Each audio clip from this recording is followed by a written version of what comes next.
Pernah nggak kamu merasa seperti ini? Kamu sudah berusaha jadi orang yang paling baik, paling perhatian, selalu ada setiap dia butuh, selalu cepat balas pesan bahkan sebelum 1 menit berlalu, selalu siap kalau dia mau ketemu sampai kamu rela membatalkan rencana lain, selalu mengalah saat ada masalah walaupun sebenarnya kamu tidak salah. Kamu pikir dengan jadi pria yang lembut dan selalu siap sedia dia akan melihat kamu sebagai pilihan terbaik, tapi yang terjadi justru sebaliknya.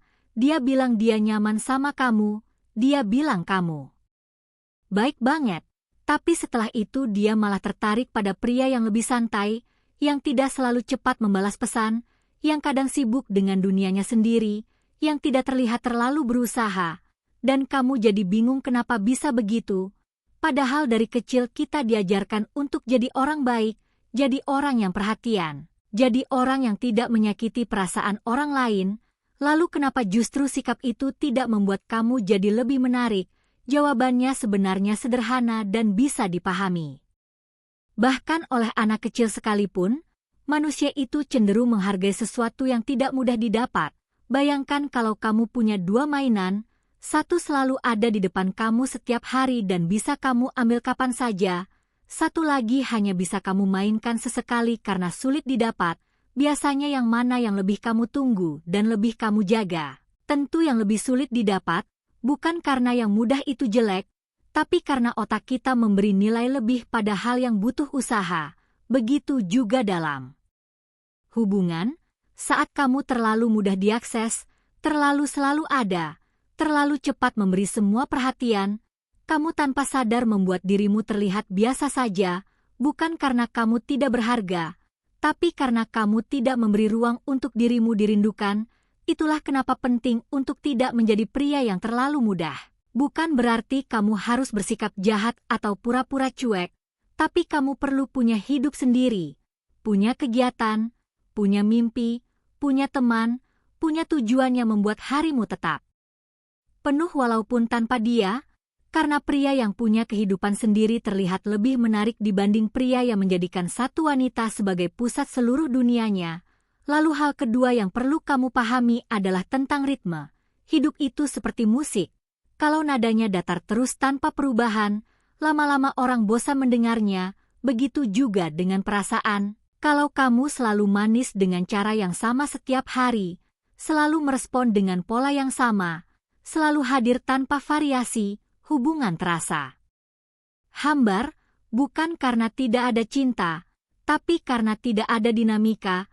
Sesekali kamu bisa hangat, sesekali kamu fokus pada pekerjaanmu, sesekali kamu intens dalam obrolan, sesekali kamu mengakhiri percakapan lebih dulu, bukan untuk mempermainkan perasaan, tapi untuk menciptakan keseimbangan yang membuat hubungan terasa hidup. Karena yang membuat orang penasaran bukan hanya kepastian, tapi juga rasa ingin tahu yang menyenangkan. Kemudian ada rahasia penting tentang investasi emosional. Biasanya, yang lebih terikat dalam hubungan adalah yang lebih banyak berinvestasi waktu, tenaga, dan perasaan. Kalau kamu selalu yang menghubungi duluan, selalu yang mengajak bertemu duluan, selalu yang meminta maaf duluan, selalu yang memperjuangkan semuanya, maka dia tidak punya kesempatan untuk berusaha. Dan ketika seseorang tidak berusaha, dia juga tidak merasa memiliki, jadi biarkan dia sesekali yang mencari kamu, biarkan dia yang bertanya kamu sedang apa, biarkan dia yang merencanakan pertemuan. Karena saat dia mulai mengeluarkan waktu dan emosinya untukmu, disitulah keterikatan mulai tumbuh pelan-pelan. Selanjutnya kamu juga perlu memahami tentang tegangan emosional. Ini bukan drama atau pertengkaran, tapi tentang menciptakan momen yang membuat jantung berdebar sedikit lebih cepat. Misalnya saat berbicara kamu menatap matanya beberapa detik lebih lama lalu tersenyum tipis sebelum mengalihkan pandangan, atau saat dia bercanda kamu menjawab dengan kalimat ringan yang punya makna tersembunyi. Hal kecil seperti itu membuat pikirannya bekerja, dan ketika pikirannya bekerja memikirkan kamu mulai menempati ruang di kepalanya. Lalu yang paling penting adalah jangan takut kehilangan, karena rasa takut itu bisa terasa dari nada suara, dari bahasa tubuh, dari cara kamu bersikap, dan ketika kamu terlalu takut kehilangan, kamu tanpa sadar menurunkan nilaimu sendiri. Padahal pria yang tahu bahwa dirinya berharga justru lebih dihargai, bukan karena dia sombong, tapi karena dia tidak menggantungkan seluruh harga dirinya pada satu orang.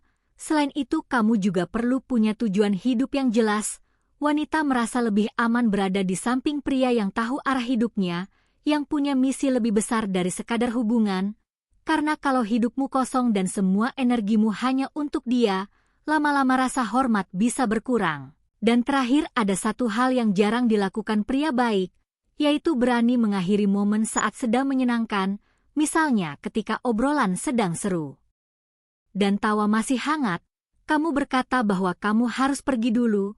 Ini membuat momen itu terasa belum selesai, dan hal yang belum selesai seringkali lebih diingat oleh otak, sehingga dia akan memikirkan kembali momen itu setelah kamu pergi. Intinya bukan tentang menjadi pria jahat atau manipulatif, tapi tentang menjadi pria yang punya nilai, yang tidak terlalu mudah, yang punya kehidupan sendiri, yang tidak takut kehilangan, dan yang membuat orang lain merasa hidup saat bersamanya, karena wanita tidak ketagihan pada pria yang terus mengejar tanpa henti, tapi pada pria yang membuatnya merasakan emosi, tantangan, dan rasa penasaran yang sehat. Jadi kalau selama ini kamu merasa terlalu baik tapi tidak pernah dipilih, mungkin masalahnya bukan pada kebaikanmu, mungkin kamu hanya terlalu mudah untuk didapatkan. Dan sesuatu yang terlalu mudah seringkali jarang dirindukan.